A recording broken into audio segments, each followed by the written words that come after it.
Hello दोस्तों, कैसे हैं आप सभी लोग। तो देखिए, आज हम आप लोगों के लिए एमए सेकेंड सेमेस्टर के थर्ड पेपर को लेकर के आए हैं। इसमें हम लोग आज व्यक्तिगत अभिभावकत्व भूमिकाएं, ये हमारा एक टॉपिक है। इसी के बारे में आज हम लोग अध्ययन करेंगे। तो ठीक है, आइए देखते हैं इसमें क्या कहा गया है व्यक्तिगत अभिभावकत्व भूमिकाएं में। ठीक है, देखते हैं हम लोग। प्रत्येक व्यक्ति की यह तीव्र इच्छा होती है कि वह उत्तम अभिभावक बने, क्योंकि अच्छे अभिभावक ही अच्छे बालकों को विकसित कर सकते हैं। सही बात है भाई, जब अच्छे अभिभावक होंगे तभी वो अच्छे बालकों को विकसित कर सकते हैं। ठीक है, आगे देखिए। अच्छे बालकों से तात्पर्य ऐसे बालकों से जो समाज द्वारा मान्य व्यवहारों का प्रदर्शन करे और जिन्हें समाज द्वारा स्वीकार कर लिया जाए। प्रत्येक अभिभावक अपनी अभिवृत्तियों और अनुभवों के आधार पर अपनी क्षमताओं का अच्छा से अच्छा उपयोग करता है और अपनी दृष्टि में वह जो कुछ भी करता है सही करता है। यदि उसके व्यवहार में कुछ भूलें होती हैं तो वे मात्र अनभिज्ञता के कारण हो सकती है। यद्यपि एक व्यक्ति के रूप में अभिभावक में यह सब अनभिज्ञता होती है, तो इसका प्रभाव बालक के विकास पर प्रत्यक्ष या अप्रत्यक्ष रूप से अवश्य पड़ता है। अतः इनका दूर किया जाना अत्यधिक आवश्यक है। ठीक है, तो व्यक्तिगत जीवन में देखिए अभिभावक की क्या भूमिका होती है। यदि अभिभावक अच्छा होगा तभी वो अच्छे बालकों का निर्माण कर सकेगा, उन्हें अच्छी परवरिश कर सकता है, बालकों का अच्छा ज्ञान दे सकेगा, तभी वो आगे जाकर हमारे देश के एक मजबूत एवं स्वस्थ नागरिक होंगे उनके बालक। अगर अभिभावक अच्छे नहीं है तो वो बालक का निर्माण भी अच्छे तरीके से नहीं कर सकते हैं। ठीक है, आगे देखिए क्या है। बालक अभिभावक संबंधों को निर्धारित करने वाले कारक। पहला क्या है, अभिभावकों की अभिवृत्तियाँ। ठीक है, इसमें देखिए क्या लिखा है। अभिभावकों की अभिवृत्तियाँ में माता पिता एवं परिवार के सदस्यों की अभिवृत्तियाँ बालक अभिभावक संबंधों को अत्यधिक प्रभावित करती है। एल केल्वन के अनुसार कम आयु वाले माता पिता अपने बालकों के साथ उतना अच्छा व्यवहार नहीं कर पाते और न ही उतने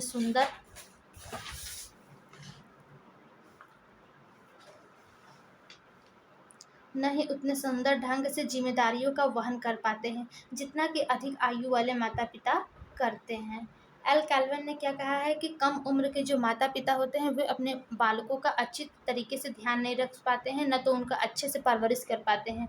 लेकिन वहीं दूसरी जगह जहाँ पे माता पिता जैसे थोड़ा एज के होते हैं, वो लोग अच्छी तरीके से अपने बच्चों की परवरिश कर लेते हैं। जिनकी कम उम्र में शादी हो जाती है उन्हें खुद ही पता नहीं रहता वो अपने बच्चों का क्या पालन पोषण करेंगे। ठीक है, आगे देखिए इसमें क्या लिखा है। माता पिता अपने बालकों को पोषण हेतु विभिन्न प्रकार की अभिवृत्तियां अपनाते हैं। जैसे पहला, अति संरक्षण देने वाले माता पिता। दूसरा है अति कठोर माता पिता। तीसरा, पक्षपात करने वाले। अति संरक्षण से क्या मतलब है, अति संरक्षण में रखने वाले माता पिता। और दूसरा क्या, अति कठोर। कठोर मतलब जैसे कंट्रोल में रखते हैं, यहाँ मत जाओ, ये मत करो, वो मत करो, जितना कहते हैं बस उतना ही करो। पक्षपात करने वाले माता पिता, जैसे किसी माता पिता के 2 से 3 बच्चे हैं, किसी बच्चे के साथ अलग व्यवहार करेंगे, किसी बच्चे के साथ अलग का व्यवहार करेंगे, तो यही होता है पक्षपात करने वाले माता पिता। चौथा है तिरस्कार करने वाले माता पिता। तिरस्कार से मतलब क्या है कि बच्चे चाहे जितना भी अच्छा काम क्यों न कर दे, लेकिन माता पिता उन्हें तिरस्कारित ही करते रहते हैं। अगला है प्रजातांत्रिक तरीके से पालन करने वाले माता पिता। प्रजातांत्रिक तरीके से पालने वाले माता पिता, जैसे वो एक प्रजा के रूप में अपने बच्चों को पालते हैं, वही होता है प्रजातांत्रिक तरीके से पालन करने वाले माता पिता। छठवां है प्रभुत्वशाली माता पिता। और सातवां है छूट देने वाले या अनुमति देने वाले माता पिता। अक्सर ऐसा होता है कि जो माता पिता अपने बच्चों को ज़्यादा छूट देते हैं उनके बच्चे बिगड़ जाते हैं। ठीक है, अगला है देखिए बाल पोषण विधियाँ। बाल पोषण विधियाँ में देखिए क्या है। माता पिता अपने बालकों के पालन पोषण में किन विधियों का प्रयोग करते हैं, इस बात पर भी बालक अभिभावक संबंध पर निर्भर करता है। प्रजातांत्रिक तरीके से पोषित किए गए बालकों का चरित्र सुंदर होता है। ठीक है, इसमें कहते हैं कि जिन बच्चों को प्रजातांत्रिक रूप से पालन पोषण किया जाता है उनका चरित्र अच्छा होता है, सुंदर होता है। ठीक है, अगला देखिए क्या है, परिवार का आकार। परिवार का आकार क्या है, बालक अभिभावक संबंधों को प्रभावित करने वाले एक अन्य महत्वपूर्ण कारक है परिवार का आकार। विभिन्न अध्ययनों से यह पता चला है कि बड़े परिवार में लालन पालन पर बहुत ही अधिक ध्यान दिया जाता है। छोटे एवं एकाकी परिवार में पलने बढ़ने वाले बालकों का अपने माता पिता के साथ मधुर संबंध होता है। जैसे देखिए, जहाँ पे संयुक्त परिवार है वहाँ पे मतलब अनेक सदस्य होते हैं, चाचा हैं, चाची हैं, मम्मी पापा, बुआ इत्यादि लोग, बड़े पापा, दादे दादी, मतलब इत्यादि लोग रहते हैं, और बच्चे भी बहुत होते हैं। तो किसी के साथ कैसा संबंध है उनका, किसी के साथ कैसा संबंध है। लेकिन वहीं दूसरी जगह जहाँ पे एकाकी परिवार में बच्चे होते हैं, केवल अपने माता पिता से, अपने भाई बहन से के साथ रहते हैं, तो उनका संबंध क्या होता है, मधुर होता है। अगला देखिए, परिवार की संरचना। परिवार की संरचना में देखिए क्या है, परिवार की संरचना भी बालक अभिभावक संबंधों को महत्वपूर्ण ढंग से प्रभावित करती है। जिन परिवारों में बच्चों की संख्या 8, 9 या उससे भी अधिक होती है, वहाँ बालकों पर पूर्ण ध्यान नहीं दिया जाता, क्योंकि माता पिता का प्यार अधिक बच्चों में बढ़ जाता है। सही बात है, जहाँ पे बच्चे अधिक होते हैं, माता पिता, दो ही माता पिता हैं, तो कितने बच्चों पे कितना पूरा पूरा ध्यान तो दे ही नहीं सकते हैं। सभी बच्चों पे, जाहिर सी बात है, सभी बच्चों पे अपना ध्यान देंगे तो उनका प्यार बढ़ जाता है। ठीक है, अगला देखिए है बच्चों का जन्म। परिवार में जब प्रथम बच्चे का आगमन होता है, तब उसे बहुत ही लाड प्यार से पोषित किया जाता है। माता पिता एवं परिवार के सदस्य उसे खूब प्यार व स्नेह करते हैं। परंतु जब घर में दूसरे शिशु का आगमन होता है, माता पिता उन नवजात शिशु के पालन पोषण में अपना ध्यान लगाते हैं। अतः पहला बच्चा अपने आप को उपेक्षित महसूस करता है। उसे लगता है कि मम्मी पापा हमें प्यार नहीं करते हैं, मेरा छोटा भाई या बहन आया है उससे ज़्यादा प्यार करते हैं, उसे ऐसा महसूस होने लगता है। अगला देखिए है दो बच्चों के जन्म में अंतर। इसके बारे में देखिए हम आपको समझा दे रहे हैं। जैसे दो बच्चों के जन्म में जो अंतर होता है, वो लगभग कम से कम 3 वर्ष का अंतर होना चाहिए, ज़्यादा से ज़्यादा 5 वर्ष का अंतर होना चाहिए। ठीक है। सातवां है परिवार का सामाजिक आर्थिक स्तर। यदि परिवार का समाज में जैसे अच्छा स्थान है, आर्थिक स्थिति अच्छी है, तो बच्चों का जो पालन पोषण है वो अच्छे तरीके से हो जाता है। यहीं दूसरी जगह अगर परिवार में जैसे परिवार का स्थान समाज में अच्छा नहीं है, उनकी आर्थिक स्थिति भी अच्छी नहीं है, ठीक है, तो उनका जो पालन पोषण है अच्छे तरीके से नहीं हो पाता है। आठवां है माता पिता का व्यवसाय। व्यवसाय में देखिए, आप कहीं भी देख लीजिए जहाँ पे बिजनेसमैन है, उनके बच्चे अपना नौकरी वोकरी बहुत कम करते हैं, बहुत कम ही करते हैं, 80% ही नहीं ही करते, अपना बिजनेस को ही आगे बढ़ाते हैं। लेकिन वहीं देखिए जहाँ पे जिनके माता पिता नौकरी कर रहे हैं, जॉब कर रहे हैं, उनकी बेटे बेटियां भी शिक्षित हैं, वो भी आगे चल के नौकरी करते हैं, उच्च पदों पर स्थान प्राप्त करते हैं। ठीक है। अब नौवां देखिए आपका क्या है, माता पिता के आपसी संबंध। जब आप देखेंगे माता पिता के आपसी संबंध अच्छे होते हैं, तो बालक बालिकाएं भी अच्छी परवरिश हो जाती है। यदि माता पिता के संबंध अच्छे नहीं हैं, तो बच्चों की परवरिश भी अच्छे तरीके से नहीं हो पाता है। टूटे परिवार। जैसे देखिए टूटे परिवार में, जैसे पहले संयुक्त परिवार था, अब एक ही घर में 4 लोग हैं। यदि माता पिता 4 भाई हैं, उनके उनके पिता के 4 भाई हैं, तो चारों लोग अलग अलग हैं। तो जाहिर सी बात है, उनके बच्चे अलग हैं, उनके बच्चे अलग हैं, सब लोग अलग अलग रहते हैं, तो उनका परवरिश अच्छे से नहीं हो पाता है। किसी को कम है भाई, किसी को ज़्यादा है, किसी के पिता का व्यवसाय कैसा है कैसा नहीं है, तो उनका परवरिश अच्छे से नहीं हो पाता। यही है टूटे परिवार से आशय। अगला देखिए क्या है, बालक अभिभावक संबंध मधुर न होने के कारण। मतलब बालक और अभिभावक का संबंध मधुर न होने के क्या कारण है। ठीक है। पहला देखिए, बालकों का तिरस्कार व उपेक्षा करना। बहुत से माता पिता होते हैं जो बालकों का तिरस्कार करते हैं, उपेक्षा करते रहते हैं, उनकी तारीफ नहीं करते। वो चाहे भले ही कितना भी अच्छा काम कर दे, लेकिन उनका तारीफ नहीं करते हैं, हमेशा उपेक्षा ही करते रहते हैं। दूसरा है अभिभावक द्वारा बालकों के पालन पोषण में लापरवाही करना। ठीक है, अभिभावक जैसे अपने बच्चों के पालन पोषण में लापरवाही करते हैं, जिससे बच्चा उनसे मधुर संबंध नहीं रखता है। तीसरा है अभिभावक का बहुत अधिक कठोर होना तथा अपने बालकों की प्रत्येक क्रियाविधि पर अनावश्यक हस्तक्षेप करना। जैसे किसी के माता पिता होते हैं, पिता मान लीजिए, यहाँ पे अभिभावक दिया है, माता पिता दोनों ही इसमें आ जाते हैं। तो किसी के पिता होते हैं जो अपने बच्चों पर मतलब अनावश्यक ही हस्तक्षेप करते हैं, ये कार्य मत करो, वो कार्य मत करो। अरे बच्चा है, उसको करने दीजिए। ठीक है, लड़का है, अगर उसे अच्छा लगेगा तो अच्छा रिजल्ट मिलेगा तो फिर अपना वो आगे काम करेगा, नहीं अच्छा रिजल्ट मिलेगा तो छोड़ देगा काम। उसे भी तो कुछ एक्सपीरियंस लेने दीजिए। लेकिन कुछ माता पिता होते हैं अनावश्यक ही हस्तक्षेप करते रहते हैं, जिससे बच्चों के संबंध जो अपने माता पिता से मधुर नहीं हो पाता है। ठीक है। चौथा देखिए, बालकों के पालन पोषण में प्रभुत्वशाली विधि अपनाना।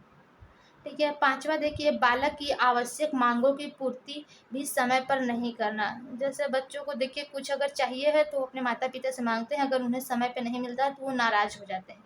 इससे भी उनके संबंधों में जो है मधुरता नहीं पाई जाती है।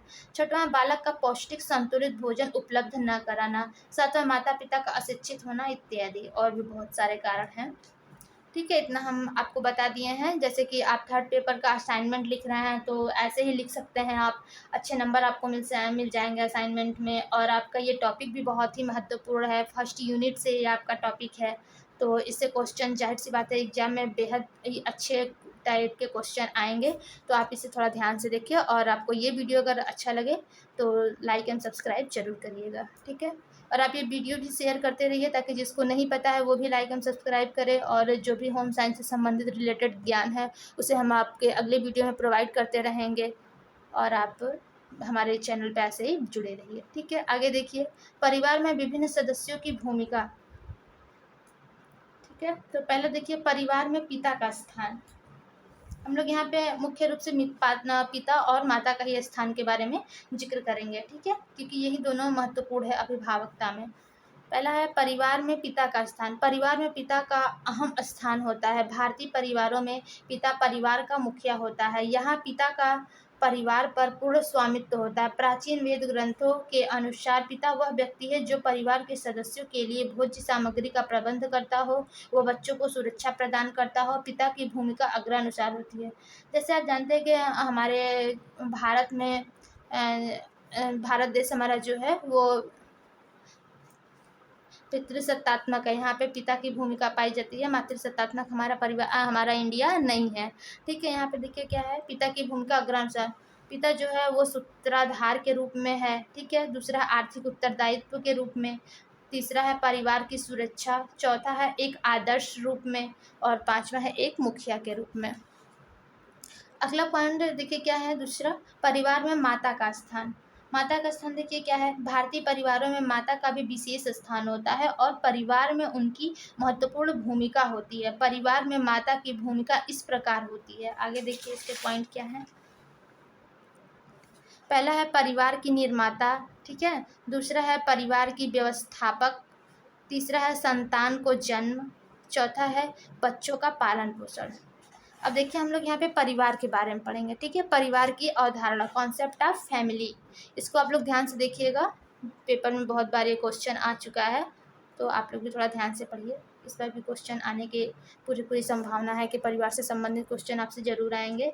तो देखिए क्या है, मानव समाज का इतिहास परिवार का ही इतिहास है, क्योंकि मानव जीवन के प्रारंभ से ही परिवार का अस्तित्व है। परिवार मानव समाज का एक अत्यंत महत्वपूर्ण समूह, समिति एवं संस्था है। विश्व के सभी समाजों में परिवार एक महत्वपूर्ण सामाजिक संस्था है। परिवार के प्रत्येक सदस्य की मूलभूत आवश्यकताओं की पूर्ति, बच्चों के व्यक्तित्व का विकास, मानसिक विकास, भौतिक आवश्यकताओं की पूर्ति परिवार के ही माध्यम से होती है, ठीक है? आगे देखिए क्या लिखा है। श्री एल्मर ने अपनी पुस्तक सोशियोलॉजी ऑफ फैमिली, जैसे देखिए यहाँ पर 1 नंबर का आपका क्वेश्चन बन सकता है कि सोशियोलॉजी ऑफ फैमिली की पुस्तक के लेखक कौन है? तो यहाँ पे कौन है? Shri Elmer. Sociology of family पुस्तक के लेखक हैं श्री एल्मर, ठीक है? उन्होंने बताया है कि परिवार हेतु अंग्रेजी शब्द फैमिली लैटिन भाषा के फैमुलस शब्द से निकला है। इसका अर्थ है एक ऐसा समूह जिसमें माता पिता, बच्चे, नौकर आदि आते हैं, ठीक है? समझ में आ रहा है सबको? सब लोग अच्छे से देखिएगा, ध्यान से देखिए, सबको सब समझ में आएगा। आगे देखिए परिवार की परिभाषा है बिसेंज और बिसेंज के अनुसार, ठीक है? देखिए बिसेंज और बिसेंज क्या कहते हैं। एक दृष्टिकोण से परिवार परिभाषा एक स्त्री बच्चों के सहित तथा एक पुरुष उनकी देख रेख हेतु की जा सकती है, ठीक है? बिसेंज के अनुसार ये परिभाषा था। और अगला देखिए क्या है। अगला देखिए मैकाइवर एवं पेज के अनुसार, ये देखिए बेहद इंपॉर्टेंट क्वेश्चन है। ये हैं आपके मैकाइवर एवं पेज, इनके अनुसार आप अगर एग्जाम में अपने दे देते हैं, लिख देते हैं, तो आपको अच्छा नंबर मिल जाएगा। ठीक है, यहाँ पे देखिए क्या है, मैक्यावे पेज के अनुसार परिवार वह समूह है जो कि लिंग संबंध के आधार पर परिभाषित किया गया है और काफ़ी छोटा एवं इतना ही स्थायी है कि बच्चों की उत्पत्ति और पालन पोषण की व्यवस्था करने योग्य है। अगला देखिए आगबर्न तथा निमकॉफ के अनुसार जब हम परिवार की कल्पना करते हैं तब हम इसे बच्चों सहित या बच्चों रहित एक स्त्री या पुरुष के रूप में चित्रित करते हैं। ठीक है, आगे देखिए पारिवारिक जीवन चक्र की अवधारणा। पारिवारिक जीवन चक्र की अवधारणा पारिवारिक जीवन की समस्या जिसमें कि व्यवस्थापन समस्या भी शामिल है को जानने और समझने का महत्व पारिवारिक जीवन चक्र की अवधारणा से है। प्रत्येक परिवार व्यक्तिगत रूप से भिन्न भिन्न होता है किंतु यह अपने जीवन इतिहास में समान अवस्थाओं से गुजरते हैं। ग्रास एवं क्रैंडल के अनुसार देखिए ग्रास एवं क्रैंडल ने पारिवारिक जीवन चक्र की अवधारणा में क्या कहा है। परिवार दो संबंधित छोटे व्यक्तियों में आरंभ होता है, अपनी विस्तृत अवस्था में वह वृद्धि करता है और अंत में फिर वह दो वृद्ध व्यक्तियों पर आ जाता है। और यहाँ पे देखिए चक्र को जानने का महत्व। चक्र को जानने का महत्व पहला क्या है, पारिवारिक जीवन चक्र को जानने का महत्व इसलिए है कि यह परिवार की आवश्यकता को बताता है। प्रत्येक अवस्था में आवश्यकताएं परिवर्तित होती हैं। दूसरा देखिए जीवन चक्र की धारणा परिवार के भिन्न भिन्न अवस्थाओं में लगने वाले साधनों के बहाव की भविष्यवाणी भी करती है। तीसरा है किसी विशिष्ट समय में घर के व्यवस्थापन हेतु की जाने वाली क्रियाएं कई तत्वों पर निर्भर करती है। इन क्रियाओं के निर्धारण में परिवार का संगठन एक महत्वपूर्ण निर्धारक तत्व होता है। चौथा देखिए अच्छे जीवन स्तर हेतु योजना बनाने व उसको बनाए रखने के उद्देश्य के लिए पारिवारिक जीवन चक्र का एक ज्ञान होना आवश्यक है। पांचवा है दीर्घकालीन उद्देश्यों होती योजना बनाने के लिए भी पारिवारिक जीवन चक्र को जानना आवश्यक है। ठीक है, आशा करती हूँ आप लोगों को सब कुछ समझ में आ रहा होगा। अगला देखिए है भिन्न भिन्न अवस्थाओं में चक्र का विश्लेषण। भिन्न भिन्न अवस्था देखिए यहाँ पे पारिवारिक जीवन चक्र की तीन मुख्य अवस्थाएं होती है। पहला होता है प्रारंभिक परिवार, दूसरा होता है विस्तृत परिवार और तीसरा होता है संकुचित परिवार। देखिए बिगलो ने क्या कहा है, बिगलो ने इन तीनों अवस्थाओं को आगे चलकर और संशोधित किया और 9 उप अवस्थाओं को बताया जिनमें से 8 माना जाता है। यह मुख्य अवस्था और उप अवस्था निम्न है। देखिए क्या है, देखिए एक तरफ इधर अवस्था है, दूसरी तरफ यहाँ पे क्या है उप अवस्था है। ठीक है, अवस्था में देखिए पहला है आपका प्रारंभिक अवस्था, इसको देखिए इसकी उप अवस्था क्या है, इसको बोलते हैं सत्यापन काल। ठीक है, और दूसरा देखिए यहाँ पर है विस्तृत परिवार। विस्तृत परिवार में देखिए है शिशु पालन व पूर्व स्कूल अवस्था और उसी में देखिए है प्राथमिक विद्यालय, फिर उसी में है उच्चतर विद्यालय, महाविद्यालय। आगे है आपका हाँ देखिए विस्तृत परिवार को 4 नामों से 4 इसकी उप अवस्था है। ठीक है, पहला विस्तृत है, इसके 4 उप अवस्था है शिशु पालन व पूर्व स्कूली अवस्था, दूसरा है प्राथमिक विद्यालय, तीसरा है उच्चतर विद्यालय और चौथा है महाविद्यालय। अब वहाँ आइए देखते हैं अगला तीसरा क्या है संयुक्त परिवार। इसमें देखिए संयुक्त परिवार को क्या कहते हैं, बच्चों के व्यावसायिक समायोजन का काल और इसमें अगला कहते हैं आर्थिक पुनर्नियोजन का काल, अगला है सेवानिवृत्त। ठीक है, यहाँ पे देखिए पारिवारिक जीवन चक्र की विभिन्न अवस्थाओं में विशिष्ट साधनों की मांग। देखिए जाहिर सी बात है कि अगर आप पारिवारिक जीवन में हैं तो आपको धन समय शक्ति इन तीनों की बेहद आवश्यकता होती है। ठीक है, और यदि आपके पास धन नहीं है तो आप अपने परिवार का जैसे कि पालन पोषण है बच्चों का वो नहीं कर सकते हैं। आपके पास समय भी होना चाहिए, जैसे कि आप कहीं भी नौकरी कर रहे हैं जॉब कर रहे हैं, टाइम से जाइए टाइम से घर आइए, कुछ समय अपने बच्चों को भी दीजिए, इससे आपके संबंध भी मधुर होंगे बच्चों के साथ। अगर आप उन्हें समय नहीं देंगे तो बच्चे आपके बारे में समझ नहीं पाएंगे। और शक्ति भी आपके पास होनी चाहिए, जैसे आपके पास अगर धन नहीं होगा तो ज़ाहिर-सी बात है कि आज आधुनिक युग में देखिए तो धन से ही लोगों की शक्ति नापी जाती है कि हाँ, इनके पास धन है, तो इनके पास शक्ति है, ये कुछ भी कर सकते हैं। ठीक है, बच्चों की जैसे कि माँग हो जाती है, मुझे ये चाहिए, वो चाहिए, कौन-सा खिलौना है, कहीं आ जा रहे हैं या व कुछ भी आपको चाहिए, तो यदि आपके पास धन नहीं है, आपकी आर्थिक स्थिति अच्छी नहीं है, तो आप बच्चे को कुछ उपलब्ध नहीं करा सकते हैं। तो ठीक है, आज की वीडियो में देखिए बस इतना ही रहा है। ठीक है, अगले वीडियो में हम आप लोगों के लिए कुछ नई जानकारी लेकर आएँगे या फिर अगले पेपर को लेकर के आएँगे। तब तक के लिए धन्यवाद, और आप लोग ऐसे ही हमारे चैनल पर बने रहिए और वीडियो को लाइक, सब्सक्राइब करते रहिए, और हम आप लोगों को नई-नई जानकारी प्रोवाइड कराते रहेंगे वीडियो के माध्यम से।